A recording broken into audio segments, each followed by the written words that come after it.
Hello and welcome to today's video. Today we are going to be making a mixed vegetable pickling. We're going to be using a 1-quart mason jar, and hopefully this will come out. We're going to be using green bean. Well, you can't see them in the bag. We're going to be using green beans, okra, green tomatoes, yellow squash, and jalapenos are what we're going to be pickling.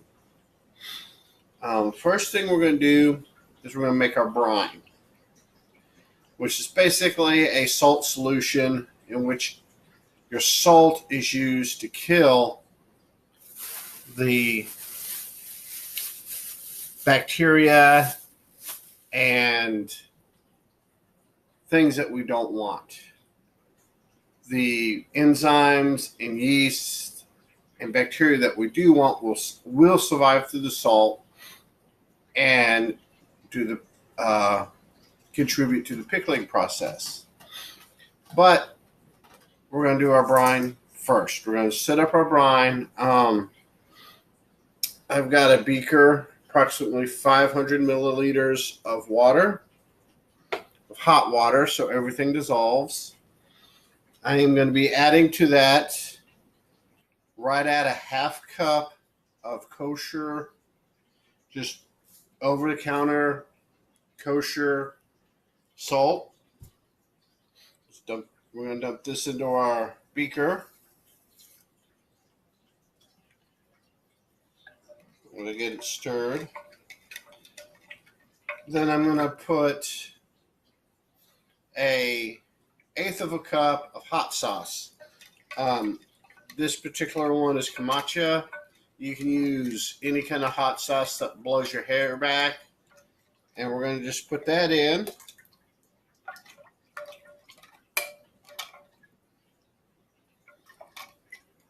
And get as much of this out as we can. Okay. I'm going to keep stirring. I'm also going to add some mustard powder. And mustard powder, I'm just going to sprinkle it in. This is a brand new thing of mustard powder. A little bit of mustard powder in. Just kind of help out the hot sauce and the brine. These are going to add flavor. Just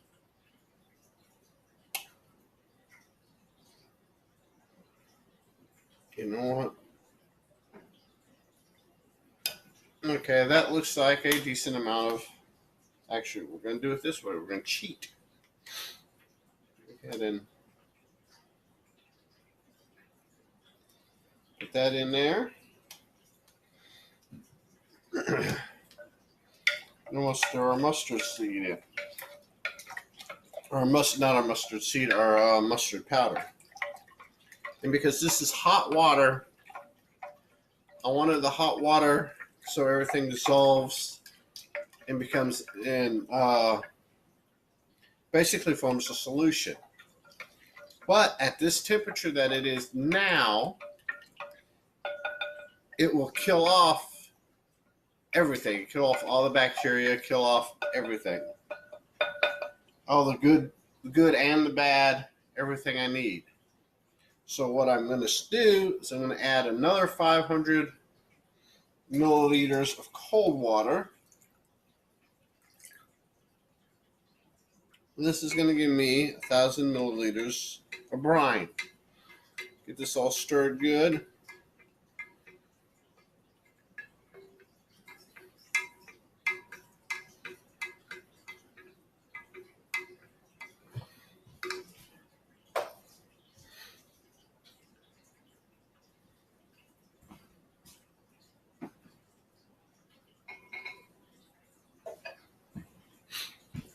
Now that we've got our brine done, we're going to go ahead and prepare our vegetables. The first thing we're going to do is our green tomatoes.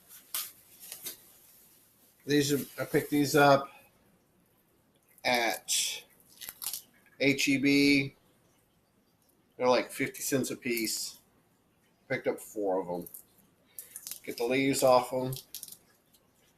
They're packed like this for freshness. If you've ever grown tomatoes, you know they don't grow with the leaves. But what we'll do is we'll go ahead. Well,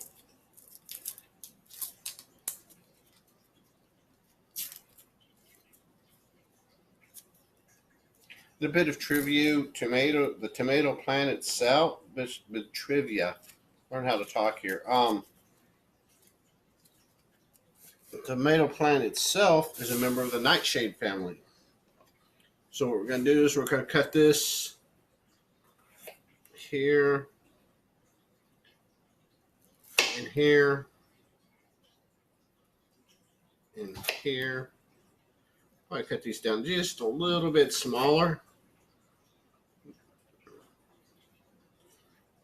Okay.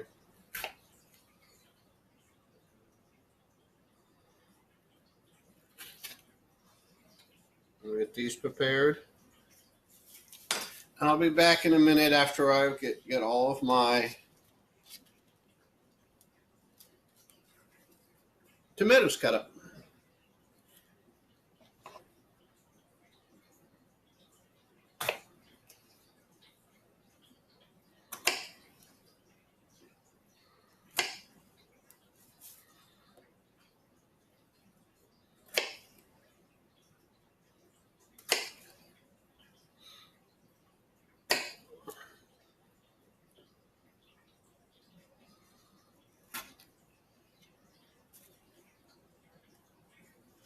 Actually, I think we're only going to use, because we're using so many other fruits, or so many other vegetables, excuse me, that I'm going to go ahead and just use 2 green tomatoes. The other 2 will go out and become chicken food. Chickens will convert them into eggs. So, what we're going to do here is we're going to take our mason jar, and we're going to put some dill in the bottom. This too is a brand new thing of dill weed. HEB was out of the fresh dill weed, so I went with what they had. So we'll go ahead and put our dill weed in. We'll be quite liberal with the dill weed. This is going to give us that pickly taste. Take our dill weed. We'll put a fair amount. Some more in. There we go. Get that dill weed in there. Then we're going to take and put our tomatoes in.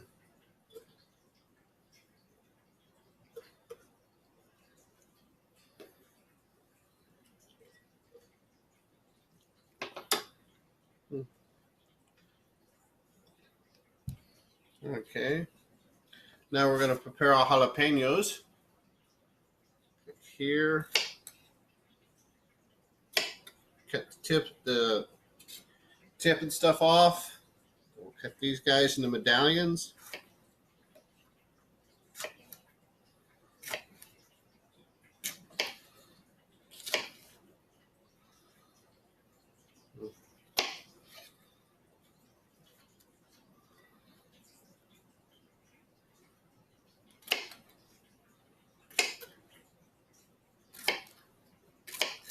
We may not get the squash in. It looks like we're running out of room.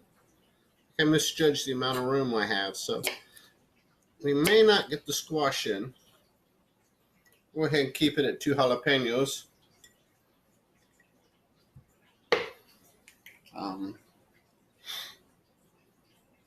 So, and we got our beans.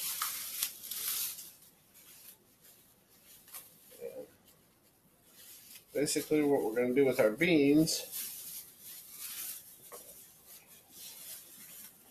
I'm not going to use all of these beans. I knew when I bought the beans that I wasn't going to use all of them simply because the chickens, I mainly get these for the chickens. They're cheap. And I figured, they'll be good for pickling. So let's set this aside. This scrap out of here. And we'll take our beans, get the ends off. And that's just simply because the ends are kind of wonky, kind of rotty. So go ahead and take these. What was this guy? Put these guys in here like this. We may be able to get a little bit of squash in there. Add in there like that. And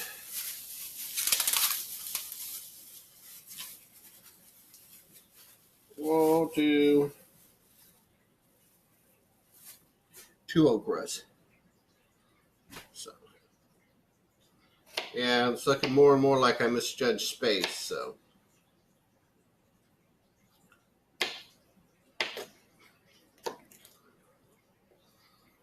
cut these into medallions.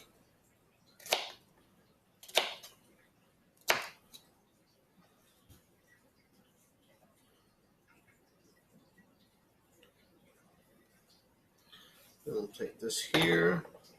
We'll see if we should be able to get a little bit of squash in there.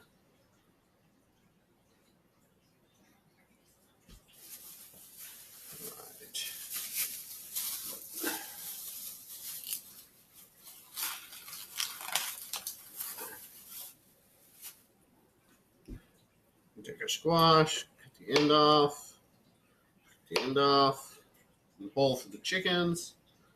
And we'll cut us some medallions.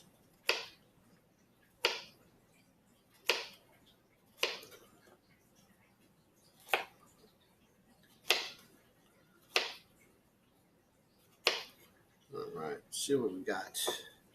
Ooh. Looks like we'll be able to get everything fit in there. It's going to be tight.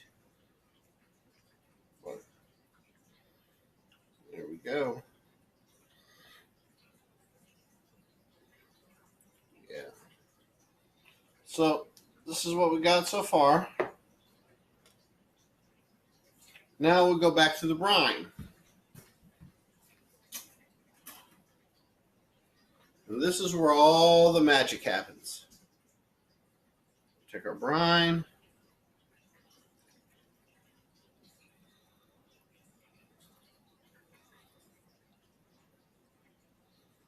We just fill it up.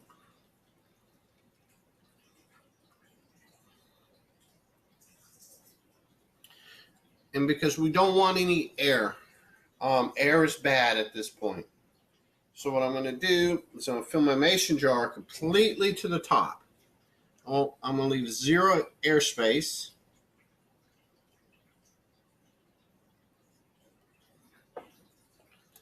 I'm going to take my lid, because this fits flat across the top of it, and add just a little bit more.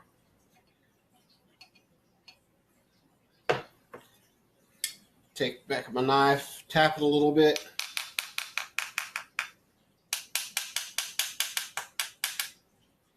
Make sure we get all the air that we can out of here.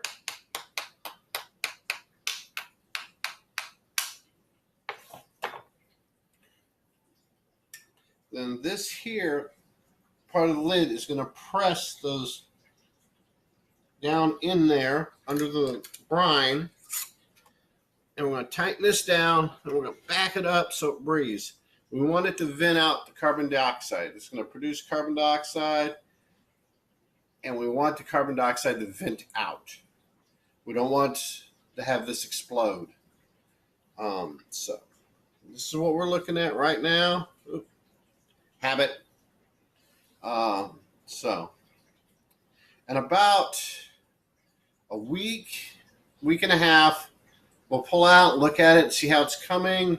But we will probably allow this to ferment for about a month, maybe even a little bit longer. So Until next time, love, peace, and better brewing.